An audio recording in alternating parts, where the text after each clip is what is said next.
welcome back to Nap Valley Farms. This is David. Wanted to talk to you about what we're doing here, May the 19th, and we're a little behind on planting. We've got to get some green beans in. This is the bed we're going to put them along. This is the same bed that we already have peas coming up in. But I've got to prep the soil and get the row marked. And that's what we'll take a couple of clips of now. Go ahead. So we got a little help in breaking off the wood chips. Yep. Yeah. Yeah, Twinkle Toes. Okay. Have you seen? Here, bring the camera over here. Can Oh we yeah, I don't think they. I don't think the viewers have seen what's unusual about Twinkle Toes here. Yeah. Okay, so if we can get up close, you'll see that she doesn't have full toes or whatever on that leg. Uh-huh. Hi, honey. This is kind of unusual. What that caused it? Was it like some sort of? It was just a birth defect. Ah. And that's what caused Tessa to adopt her at Goodwillie. Yeah. If you don't know, Tessa is my sister, i.e., my David's daughter. Mm-hmm. My second child out of 3. There comes Twinks. All right, Twinks, you've given me the inspiration to rake the garden. And this is how we get the row ready to plant with green beans. What we want to do is get most of the wood chips out of here and get the soil nice and level so that it'll hold water correctly. And here we go. If you rake lightly across there, you'll bring the wood chips with you and leave most of the good garden soil behind and have things nicely flattened out. But I do want to be careful not to upset the peas that we have growing over there. Yeah, you can see them just under the trellis. That's and the fence-like thing that we have. And our next step after we do this will be to mark the rows and then make a trench and then plant. Right now, David is going to get his sledgehammer so he can nail in those stakes. Yep. So we can mark our rows or beds. Hi, chickens. Hey, chickens. Hi, Twinkle Toes. Break the bed? Oh, and I don't know if you saw it, Dad. Twinkle Toes helped. Dad, you walked. Oh, you're getting that. I found another one of the stakes I need. Twinkle Toes took a dump. Dang, this is heavy. Yep. I could barely lift that. You want to mark your beds or rows with anything you want to. Okay, so really anything you want to mark it with. In this garden bed, what we've done is put a little stake down, which is a recycled pipe that we had around, to mark the corner of where your landscaping fabric is. That's where our bed is, and it goes over there here. Too. So it's a 4-foot wide bed, and I have the trellis, which the peas will grow up right in the middle. And what I want to do then, there, the bucket was on there. Yeah, when we find garden trash, we throw it in there. So another garden tip from David. So what I'm doing is using this 4-foot bed to put 2 main rows into. And one row is already in. It's the peas. They'll grow up the trellis. The second row is going to be bush beans, and they'll go in the middle. Not the middle of the bed, but the middle of the space between the edge of the bed and the center of the bed. Right here.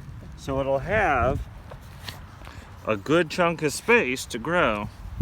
I can push that stake in, make sure it's straight, tap it in. We should have like a playlist of videos titled Garden Tips from David. All right, so now we'll go down, do the other thing on the same side, and then set our line and dig our trench. Another garden tip from David, you should put a string or tie a string around your stakes. One this end, one over there, so you know pretty much exactly where the crop is growing. For the early stages when you can't see it. Yeah, and the reason is, as those plants start to come up, there might also be weeds coming up. So if you remember exactly where your plants are, then you won't accidentally remove your good plants with your weeds. I'm probably gonna look through all of the videos from the past, and then collect all of the tips that might have been a little bit off topic, and then just put them in one video. Garden tips with David #1. Yep. So I used to just buy regular nylon string and then spool it out. I found that for almost the same price, you can buy nylon string on this little handy roll, almost like you're flying a kite. Better than a spool for, like you said, about the same price. You can just like hold the end and then just walk down. Right. Like, and the other thing is, pretend I have the thingamabobber in my hand, just walking down, putting the string down. Why don't you stick with me, buddy? Because we can actually show them that. Oh yeah. But what I wanted to show them first was that this is actually reusable. You can buy, after you buy this spinner once, you can put new spools of twine on it. And here's... All right, and here we are. We've laid down our stakes. We have our row marked. And the chickens are very interested because we've started to lay the trench for planting our bean seeds. If you're wondering why we didn't film the start, we've been struggling with storage issues. We've been running out of storage and... Yeah. Anybody ever have your phone get too full? Yeah. Better keep it settled. But all right. We weren't able to start a new clip because the storage was already used up, so I had to edit one of our videos. Just wanted to show you something interesting about the soil here. We're going to see a diversity of soil from the... So looking at the soil here, we can see several things. Number one, the native clay is smooth and pushy. And squishy. Mm-hmm. Wormholes, which are starting to break up the soil, and old plantings of potting soil, which have... That looks so cool. Especially when it's just in all of this dirt. And then the topsoil, which is a little darker and looser, but also some new additives to the soil. Like the chicken poop. Our friends the chickens have been by. All right, so this is our trench, which we make simply using a hoe. Triangle hoe. Oh God. Oh. Some dirt sprayed in my eye. Uh-oh. The dangers of being a cameraman in the garden. I feel like an actual cameraman right now because I have Dad's portable charger in my pocket, and So we're just going along and making a nice little smooth trench right along the line between our posts, and next we'll start planting beans. So now that our trench is set, we're going to go ahead and plant our green beans. These particular ones are from Burpee. They're Triomphe de Farnçay. Sounds like a French name.